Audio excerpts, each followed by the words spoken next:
वैदिक पर्सपेक्टिव के इस यूट्यूब चैनल को सब्सक्राइब करें, वीडियो को लाइक व शेयर करें।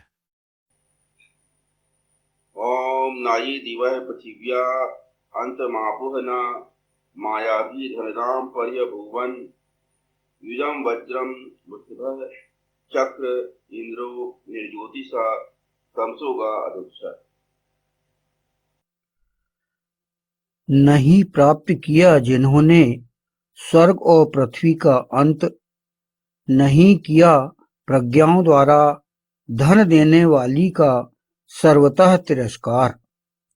युक्त को वज्र किया वृषभ ने, इंद्रियों को वश में करने वाले ने निरंतर दोहन किया ज्योति पूर्वक अंधकार की गमन की जाने योग्य का। ये ऋग्वेद के पहले मंडल के 33वें सूक्त का 10वां मंत्र है। आपका निर्माण अगर प्रॉपर हुआ किया है आपने, तो कहीं कोई भी गुंजाइश नहीं है वीकनेस की।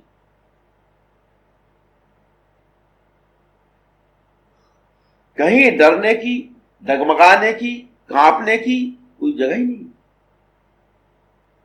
और एक्चुअल में क्या करते हैं, हम अपना निर्माण प्रॉपर नहीं करते। हमारी दिक्कत क्या है, अपना निर्माण के लिए हम लोग उत्सुक नहीं, इच्छा नहीं। हम अपने आप को मजबूत नहीं बनाना चाहते।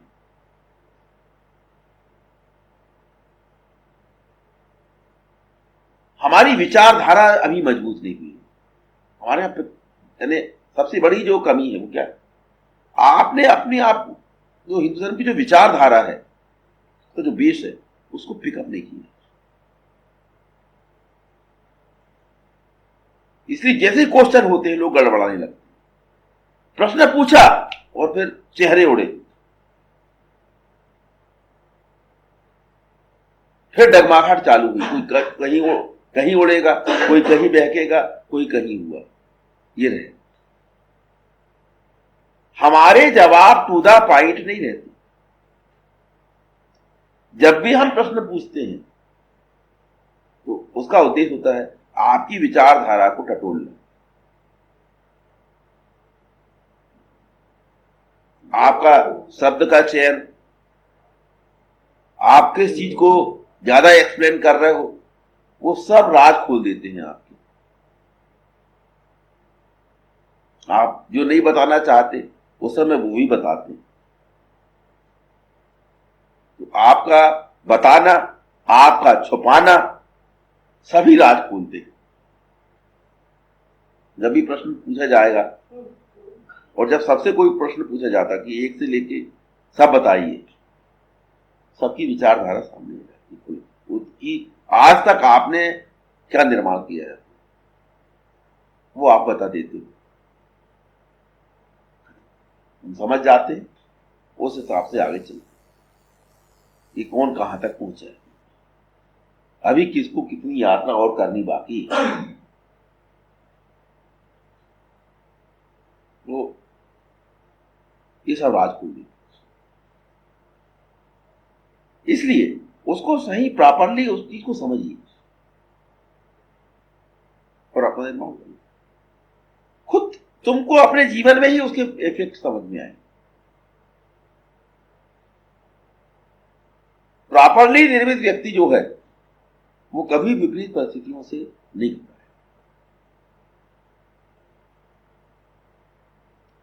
क्योंकि उसको मैनेज करने की पर्याप्त क्षमता उसके अंदर है। एकदम अंधकार, एकदम डार्कनेस,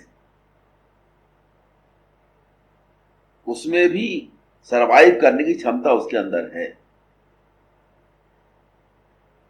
क्योंकि उसके अंदर ईमान आती है। कुछ लोग अंधेरे से घबरा जाते हैं, डर जाते हैं। क्यों? क्योंकि उनके अंदर ईसान का प्रकाश नहीं। वो दुनिया में जो लाइट है उससे जीने वाले, उनका काम वही है। प्रातिदिक आदित्य है ईश्वर। तो आपकी जो है नजरें वो सब लाइट से चल रही है। आपका पूरा जो पूरे नेत्र हैं वो कहां से वर्क कर रहे हैं? लाइट से। जो कुछ देख रहे हो वो लाइट से देख रहे हो आप, अदरवाइज आप नहीं देख सकते, क्योंकि दिखने के लिए रिफ्लेक्शन चाहिए, रिफ्लेक्ट होकर दिखता है चीज। रिफ्लेक्शन नहीं होगा तो देखिएगा नहीं, लाइट गोल हो जाएगा, हम एक दूसरे को नहीं देख पाएंगे, क्योंकि रिफ्लेक्ट ही नहीं हो रहा कुछ चीज। तो लोग अंधेरे से डरने लग जाते हैं,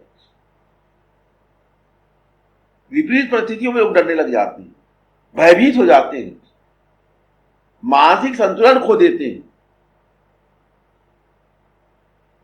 ये सब तब होगा जबकि आपका ईसा नास्तित्व प्राप्त नहीं।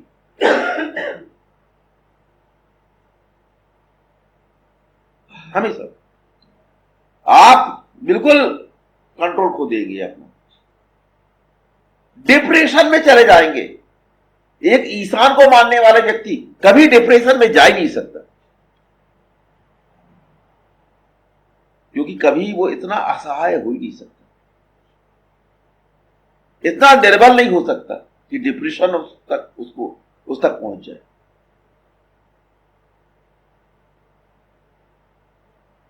कोई चीज इतनी कीमती नहीं है यहां कि उसका खोना आपको डिप्रेस कर सके।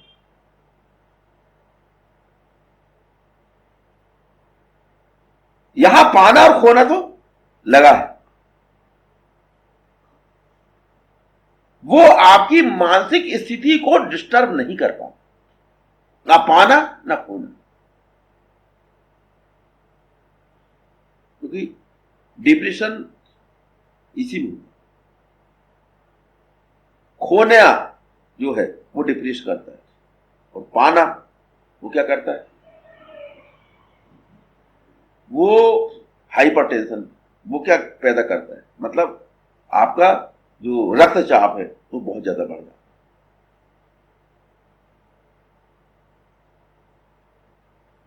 कोई चीज मिल गई, खुशी, बड़ी उपलब्धि, तो आपका ब्लड प्रेशर जो है, आपका जो ब्लड है शरीर में, इतना तेज गति से दौड़ता है कि उस खबर को, उस घटना को वो तो सुनता है, देखता है, तो नॉर्मल नहीं रह पाता। आपकी ब्लड की जो सर्कुलेशन है फास्ट हो जाती, रोमांचित हो जाती है, तो मैनेज नहीं कर, नॉर्मल नहीं रह पाता, क्योंकि कोई चीज आपको ऐसी मिल गई जो आपकी अपेक्षा से बहुत कहीं बड़ी थी। संतुलन जीवन में यही लाते हैं। संतुलन आपको, उसके पहले ऐसी घटना घटेगी, ऐसा कुछ माहौल बनेगा कि आप नॉर्मली लेोगे उसको। पूर्वाभास होने लगना, पहले से चर्चा छिड़ जाना ताकि आप नॉर्मल हो जाओ, वो सब ईशान मैनेज। कोई बड़ी उपलब्धि देना है तो उसकी पहले से चर्चा धीरे धीरे मिलेगी, एकाएक कुछ नहीं होगा, बड़ा नियमित और व्यवस्थित होगा, खुद एक सिस्टम काम करेगा। खोना है तो भी आपके साथ वही क्रम घटेगा जिसको सहन कर सकने की क्षमता आपके अंदर। इसलिए परेशान होने की कोई बात, अपने आप को नॉर्मल। मनुष्य के साथ क्या घटित हो सकता है ऐसा जो दूसरे मनुष्य किसी के साथ ना घटित हुआ? जो अन्यों के साथ घटित होगा, होता रहता है या हो चुका है, वही आपके साथ घटित होगा।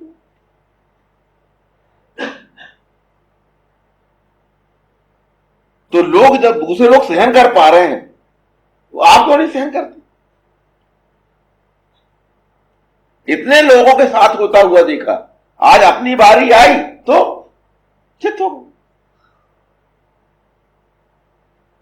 अपना क्या निर्माण किए।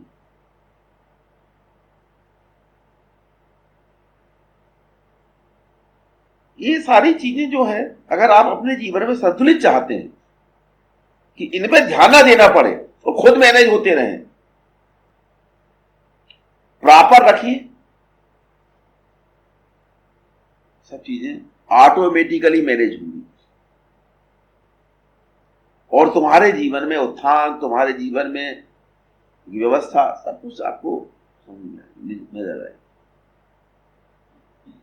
और यहां क्या है, पहली जो चीज है, एक विचारधारा, वैचारिक जो निर्माण है, स्ट्रक्चर का निर्माण है, वो हमारा प्राप्त है। वो काम कोई और नहीं करेगा, आपको ही करना पड़ेगा, आपको सोचना पड़ेगा, आपको तर्कातीत हिंदुत्व पैदा करना पड़ेगा, आपका काम। दूसरा व्यक्ति गाइड कर सकता है, दूसरा व्यक्ति तर्क दे सकता है, पर तर्कातीत तक ले जाना ये आपका काम है। सारे तर्क तो आपके दिमाग में पैदा हो रहे, तो आपको चिंतन करना पड़ेगा। चिंतन करोगे, क्वेश्चन होंगे तो पूछ सकते हो, पर उसको सही या गलत समझना ये आपका काम है खुद का। थर्ड पर्सन क्या करेगा उसमें? एक व्यक्ति ने कोई चीज बताया, अब वो सही है कि नहीं है, ये तो निर्णय आपको लेना पड़ेगा ना भाई।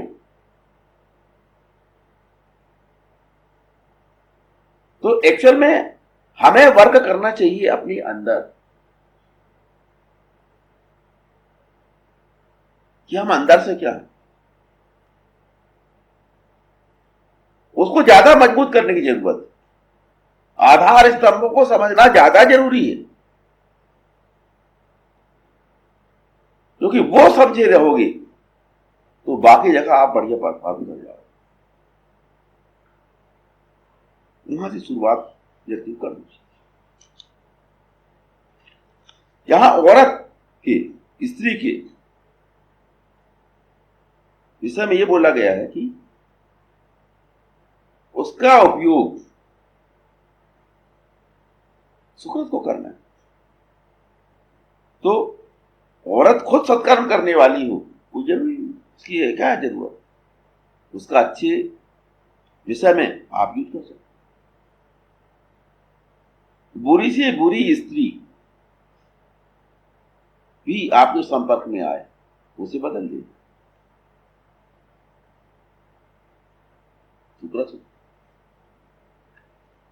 तुमको उसके जीवन को बदल देना। इसीलिए कोई भी मानव सभ्यता ऐसी नहीं है अगर वो वहां जरा से भी इंसानियत बाकी हो, पाई जाती हो,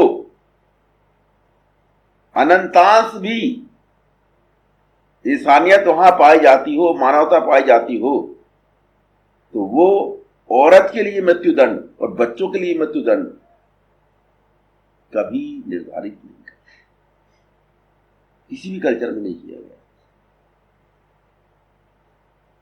औरत के लिए मृत्युदंड और बच्चों के लिए मृत्युदंड, क्योंकि उनका उपयोग किया जा सकता है। इसलिए औरत को हमारे यहां क्या बोला गया है? अग्न्या इंद्राय भागम। तो जो सिस्टम है, जो व्यवस्था है, उसको समझ के उसके हिसाब से बिहेव करना है।